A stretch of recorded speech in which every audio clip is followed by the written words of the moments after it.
একদিন ভোরবেলা নদীর ধারে কুয়াশা ভেজা শান্ত পরিবেশ।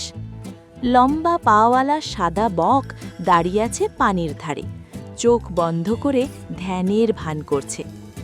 পাশের ডালে বসে আছে রঙিন মাছরাঙা পাখি, নীল কমলা পালকে ঝলমল করছে সে।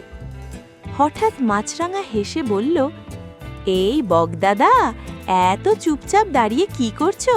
মাছ তো তুমি ধরছো না।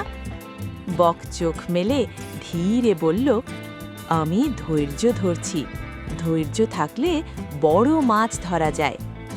মাছরাঙা হেসে বলল, আমি কিন্তু ধৈর্যের চেয়ে বুদ্ধিকে বেশি বিশ্বাস করি।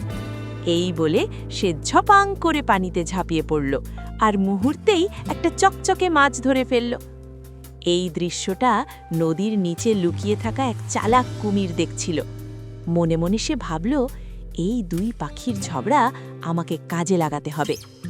কুমির মাথা তুলে মিষ্টি গলায় বলল, ওহে বকদাদা, মাছরাঙা ভাই, নদীর মাঝখানে অনেক বড় বড় মাছ আছে, তোমরা চাইলে আমি তোমাদের নিয়ে যেতে পারি। বক সরল মনে রাজি হয়ে গেল, কিন্তু মাছরাঙা সন্দেহ করল। সে বলল, কুমির মামা, তুমি আমাদের সাহায্য করবে কেন?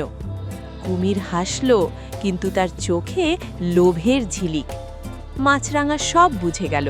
সে ফিসফিস করে বককে বলল, বকদাদা, সাবধান, ওর কথা বিশ্বাস করো না। বক তখন বুঝতে পারল তার ভুল। সে সঙ্গে সঙ্গে বলল, না না, আমরা এখানেই ভালো আছি। মাছরাঙা আকাশে উড়ে গেল আর বক ধীরে ধীরে নিরাপদ দূরত্বে সরে গেল। কুমির রেগে গিয়ে পানির নিচে ডুবে গেল, তার চালাকি কাজে লাগল না।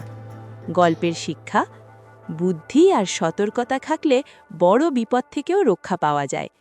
সব মিষ্টি কথায় বিশ্বাস করা ঠিক নয়।